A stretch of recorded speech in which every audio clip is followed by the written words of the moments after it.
Hello friends, praise the lord. प्रभु आप सभी को आशीष दे, स्वस्थ रखे, सुरक्षित रखे। निरंतर प्रार्थना क्यों करें? भविष्यवक्ता दनिएल की यह रीति थी। वह दिन में 3 बार परमेश्वर से प्रार्थना करता था। अपने घर की ऊपरी कोठरी में यरूशलेम की तरफ खुलने वाली खिड़की के पास घुटने टेक कर वह परमेश्वर के सामने विनती करता था। यहाँ तक कि जब यह सरकारी फरमान जारी किया गया कि मादी राजा दारा को छोड़ और किसी से विनती न की जाए, तब भी उसमें रत्ती भर फेरबदल करने की बात तक दनिएल के मन में नहीं आई।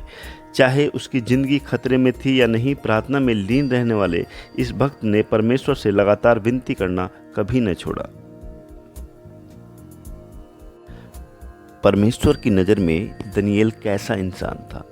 जब एक बार स्वर्गदूत जिब्राइल दनिएल की एक प्रार्थना का जवाब देने आया, तब उसने दनिएल को अति प्रिय या बेहद प्यारा इंसान कहा।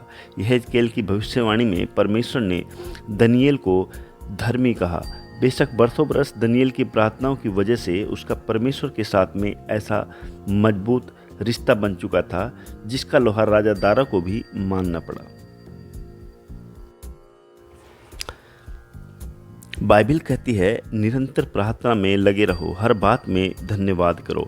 इस सलाह को मन में रखते हुए आइए हम कुछ सवालों को ध्यान में रखें। हमें अपनी प्रार्थनाओं पर क्यों ध्यान देना चाहिए? लगातार यहोवा से प्रार्थना करते रहने की क्या वजह है? और अगर हम अपनी कमजोरी की वजह से खुद को परमेश्वर से प्रार्थना करने के लायक नहीं समझे, तब हमें क्या करना चाहिए? क्या आप चाहते हैं कि परमेश्वर आपको अपना दोस्त समझे? उसने कुलपति इब्राहिम को भी अपना दोस्त माना था। परमेश्वर चाहता है कि उसके साथ हमारा रिश्ता ऐसा ही हो। दरअसल वह हमें अपने करीब आने का न्योता देता है। क्या यह न्योता पाकर हमें प्रार्थना जैसे नायाब इंतजाम के बारे में गंभीरता से नहीं सोचना चाहिए? दुनिया के किसी बड़े मंत्री की बात ले लीजिए। उसका दोस्त बनना तो दूर, उससे मिलने का वक्त लेना भी भारी पड़ जाएगा। लेकिन इस जहान का बनाने वाला हमें हिम्मत देता है कि हम जब भी ज़रूरत महसूस करें, बेझिझक प्रार्थना में उसके पास जा सकें। निरंतर प्रार्थना में लगे रहने से हम परमेश्वर के साथ गहरी दोस्ती कायम कर पाते हैं। लेकिन प्रार्थना के बारे में हम इतनी आसानी से लापरवाह कैसे हो जाते हैं? हर दिन की समस्याओं से जूझने में ही हम इतने डूब जाते हैं कि थोड़ा वक्त निकालकर परमेश्वर से बात करने की कोशिश नहीं करते। प्रभु यीशु मसीह ने अपने चेलों को उकसाया था कि वे प्रार्थना करते रहें और खुद भी प्रार्थना करते रहते थे। हालांकि वह हर दिन सुबह से रात तक बहुत व्यस्त रहते थे, फिर भी वह बिना नागा अपने स्वर्गीय पिता से बात करने का वक्त निकालते थे।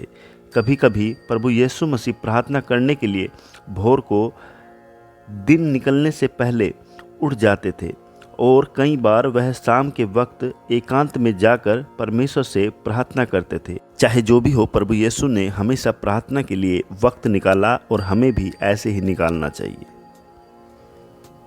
कितनी खुशी की बात है कि परमेश्वर ने हमें ऐसी कोई पाबंदी नहीं लगाई कि हम उससे कितनी देर प्रार्थना कर सकते हैं या कितनी बार कर सकते हैं। फारस के राजा के सामने अपनी दरख्वास्त रखने से पहले नहमयाह ने छोटी सी प्रार्थना की थी।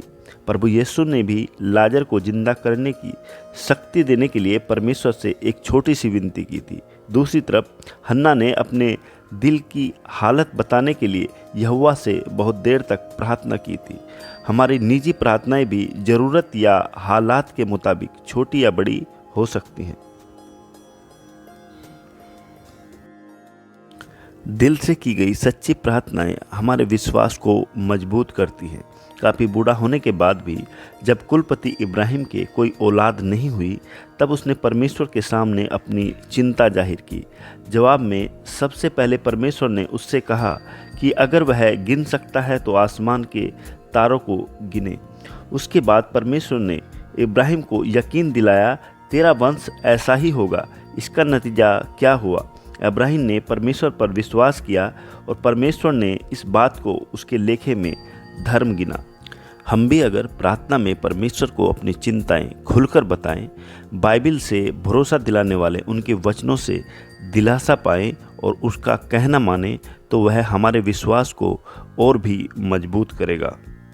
जब परमेश्वर के सेवक उसे अपना स्वर्गीय पिता जानकर प्रार्थना करते हैं तो परमेश्वर उनकी हर एक प्रार्थना को खुद सुनता है। यह काम उसने किसी और को नहीं सौंपा।